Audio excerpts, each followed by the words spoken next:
नमस्कार, मेरा नाम सागर कुमार है और आप न्यूज़ हाट देख रहे हैं। देखिए, लगातार बिहार विधानमंडल में सत्ता और विपक्ष के बीच तो बातचीत होती ही है, कभी हंगामा हो जाता है, कभी वाद विवाद हो जाता है। लेकिन आज बिहार विधान परिषद में एक बहुत अच्छी तस्वीर देखने को मिली। आपको बताते चले कि आज बिहार विधान परिषद के जो सभापति हैं अवधेश नारायण सिंह, उनके प्रयास से इसरो कि अहमदाबाद जो सेंटर है उसके डायरेक्टर नीलेश एम देसाई आज बिहार विधान परिषद के प्रांगण में पहुंचे हुए थे। और देखिए, उन्होंने पूरे डिटेल में बताई कि जो अहमदाबाद का जो सेंटर है उसके द्वारा क्या कुछ किया जा रहा है सैटेलाइट के क्षेत्र में इसरो के माध्यम से। और उसके साथ साथ सबसे बड़ा फोकस उन्होंने दिया कि बिहार को क्या कुछ मिल रहा है। आखिर इसरो के माध्यम से बिहार में रॉकेट साइंस के क्षेत्र में और क्या क्या सुविधाएं मिल रही हैं, किसानों को कौन कौन सी सुविधाएं मिल रही हैं, आमजनों को कौन कौन सी सुविधाएं मिल रही है, बिजली कड़कने से लेकर भूकंप निरोधी जो चीज़ें हैं उनके बारे में डिटेल में बताया। हम छोड़े चलते हैं उनके इस विशेष वीडियो के साथ। स्पेस ऑन व्हील बच्चों को उससे फ़ायदा हो, नए नए बच्चे उसके मैथमेटिक्स साइंस से डरे नहीं और उस स्पेस एजुकेशन के लिए आगे बढ़े। तो खास करके बिहार में अलग अलग जगह पे हम ये प्रयोगशालाएं बनाने जा रहे हैं। तो ये जो मैंने बताया डिजास्टर मैनेजमेंट अथॉरिटी के लिए बिहार के लिए हम कार्य कर रहे हैं अलग अलग प्रकार से। बिहार मौसम सेवा केंद्र और Bihar state disaster management authority जो उदयकांत जी के नेतृत्व में कार्य कर रही है और माननीय मुख्यमंत्री जी उसके अध्यक्ष हैं बिहार डिजास्टर मैनेजमेंट अथॉरिटी। और ये उनके अपने ऑटोमेटिक वेदर स्टेशन है, तो इसके कारण हमको भी काफ़ी फायदा हो रहा है। तो ऑटोमेटिक जो रेन गेज स्टेशन है और वेदर स्टेशन, तो बिहार ही एक ऐसा देश है, राज्य है पूरे भारत में, आपको जान के आश्चर्य होगा कि जिसके पास अपना ऑटोमेटिक वेदर स्टेशन अच्छी तरह से एस्टेब्लिश पूरा नेटवर्क है और अच्छी तरह कार्य करता है। सी कुछ लगा देना तो इजी है, इसको कार्यरत रखना बहुत डिफिकल्ट होता है, आपने देखा होगा, बट वो अच्छी तरह से कार्य कर रहे हैं। तो उसके लिए मैं धन्यवाद देना चाहूँगा बिहार मौसम सेवा केंद्र की टीम को जो अच्छी तरह ये मेंटेन करती है, क्योंकि ये डेटा हमारे लिए भी काफ़ी उपयोगी है। तो ये दोनों हम तो बिहार के लिए कार्य करते हैं बट बिहार भी हमारे लिए कार्य कर रहा है। तो इस तरह से हम मिलजुल के ये वेदर फोरकास्ट ज़्यादा इम्प्रूव हो उसके लिए कार्य कर रहे हैं। उसी तरह ये AIML आजकल अभी आपने देखा होगा आर्टिफिशियल इंटेलिजेंस का समिट चल रहा है दिल्ली में, पूरे विश्व के देशों के लोग इधर आए हुए हैं, बड़े बड़े साइंटिस्ट और वो लोग। तो जो हमने कब से AIML का टेक्निक का उपयोग करके और बिहार के ये जो नेटवर्क है उसका डेटा और इसरो के सैटेलाइट का डेटा सबका उपयोग करके आपकी जो वेदर फोरकास्ट है, जो हम हवामान की माहिती देते हैं, उसका जो प्रेडिक्शन है वो इम्प्रूव हो, उसके लिए वो तकनीक का उपयोग करके कई हमने एनालिसिस करके वो डेटा दिया है। पिछले 3 साल से हम इसके बारे में कार्य कर रहे हैं। और अभी जैसा मैंने बताया कि आज ही हमारा इनसेट 3DS सैटेलाइट लॉन्च हुआ था 2024 में 17 फरवरी को, तो उसके 2 साल पूरे हुए आज।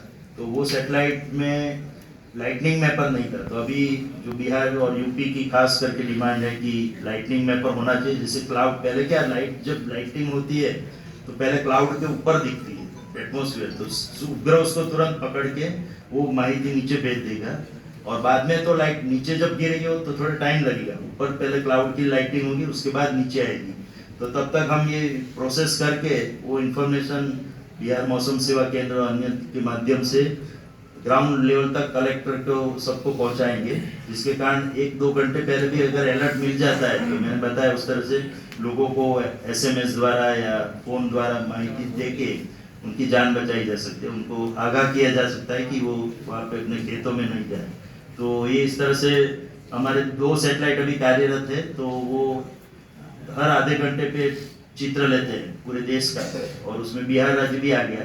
तो बिहार के मौसम के बारे में जानकारी लेके उसको प्रोसेसिंग करके ये अभी तो कार्य चल रहा है, बट उसमें जैसे मैंने बताया अभी लाइटिंग मैपर नहीं है, तो वो अभी ऐड करने जा रहे हैं। तो हमारा जो नया सैटेलाइट लॉन्च होगा उसमें लाइटिंग की इंफॉर्मेशन भी इसी तरह हर आधे घंटे हर 15 मिनट पे सबको मिलती रहेगी। तो ये एक बहुत बड़ी उपलब्धि होगी जो खास करके बिहार जैसे उसके लिए। तो लाइटनिंग अलर्ट और ये जो आप चित्र देख रहे हैं, कम लाइटिंग होगी ज़्यादा होगी, उस तरह के अलग अलग तरीके से हर एक जिले में वो माहिती पहुंचाई जाएगी। तो ये उसका एक सिमुलेशन हमने किया था तो इस तरह से पूरे बिहार राज्य में इसकी माहिती देने के लिए हम अभी कार्यरत हो रहे हैं। तो नेक्स्ट 1 और 2 ईयर्स में इसके बारे में आगे कार्य करने की हमारी गुंजाइश काफ़ी है।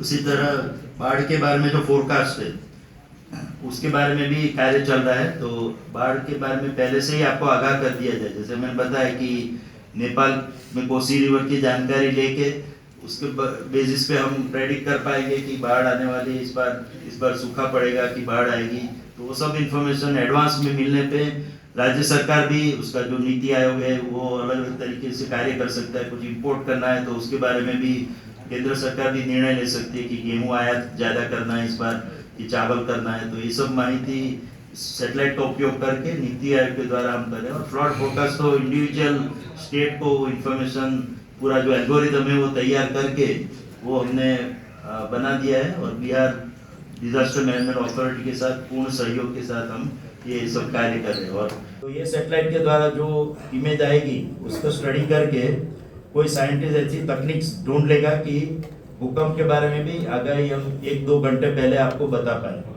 तो इस तरह से ये बिहार के लिए हमने अलग से पूरा पोर्टल बनाया है। उसमें ये सब प्रकार की जो इन्फॉर्मेशन जो मैं बता रहा हूँ वो एक जगह पे कोई भी देख सकता है इसको। और ये ओपन पोर्टल है। तो उसका नाम हमने रखा है Bodhi portal, Bihar oriented geospatial data set and hazard information.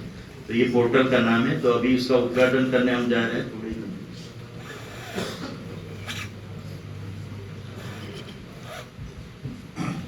और ये जो मैंने बताया कि हाई रिजोल्यूशन इमेजरी से हम कैसे रेवेन्यू डिपार्टमेंट के लिए कार्य कर सकते हैं। तो गुजरात में हमने एक्सपेरिमेंट किया।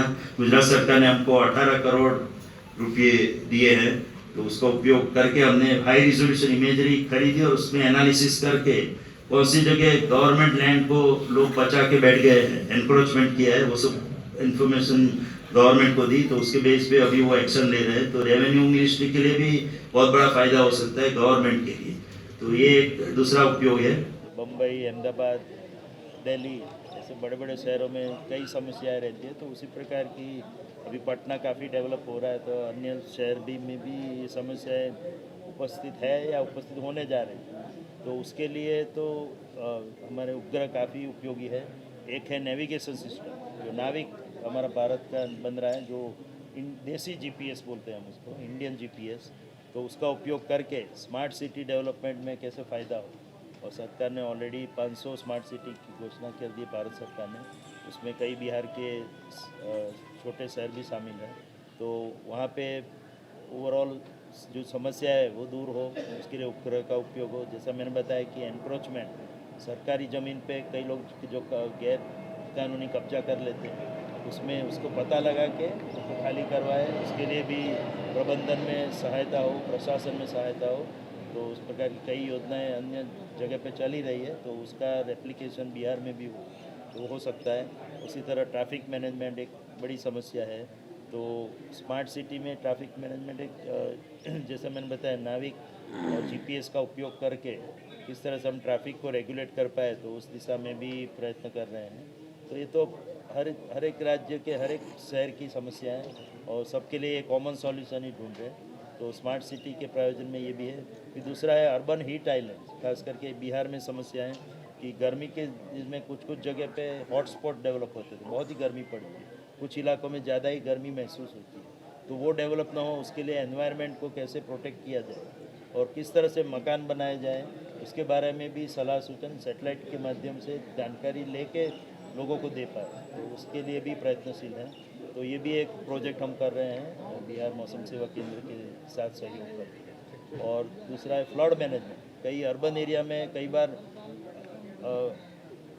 जो कहते हैं प्लान वे में मकान न बनाने से जगह जगह पे पानी भर जाता है। तो बाढ़ तो आती है, वो तो एक समस्या है, बट कई जगह पे बाढ़ ना हो तो भी पानी भर जाता है। तो पानी जो भरने की जो समस्या है, तो फ्लड के दरमियान या बारिश के मौसम के दरमियान, तो वो भी ना हो, उसके बारे में भी उपग्रह के माध्यम से पता लगा कि फिर किस तरह से प्लानिंग करनी चाहिए सिटी की, उसके बारे में भी हम योजनाएं बनाते हैं। तो कुल मिला के बहुत ही संभावनाएं हैं इसमें उपग्रह का उपयोग हो सकता है। कुछ इलाकों में ज़्यादा ही गर्मी महसूस होती है, तो वो डेवलप ना हो, उसके लिए एनवायरनमेंट को कैसे प्रोटेक्ट किया जाए और किस तरह से मकान बनाए जाए, उसके बारे में भी सलाह सूचन सैटेलाइट के माध्यम से जानकारी लेके लोगों को दे पाए, तो उसके लिए भी प्रयत्नशील हैं। तो ये भी एक प्रोजेक्ट हम कर रहे हैं बिहार मौसम सेवा केंद्र के साथ सहयोग करके। और दूसरा है फ्लड मैनेजमेंट। कई अर्बन एरिया में कई बार जो कहते हैं प्लान वे में मकान न बनाने से जगह जगह पे पानी भर जाता है, तो बाढ़ तो आती है, वो तो एक समस्या है, बट कई जगह पे बाढ़ ना हो तो भी पानी भर जाता है। तो पानी जो भरने की जो समस्या है, तो फ्लड के दरमियान या बारिश के मौसम के दरमियान, तो वो भी ना हो, उसके बारे में भी उपग्रह के माध्यम से पता लगा कि फिर किस तरह से प्लानिंग करनी चाहिए सिटी, उसके बारे में भी हम योजनाएं बनाते हैं। तो कुल मिला के बहुत ही संभावनाएं हैं, इसमें उपयोग उपग्रह का उपयोग हो सकता है।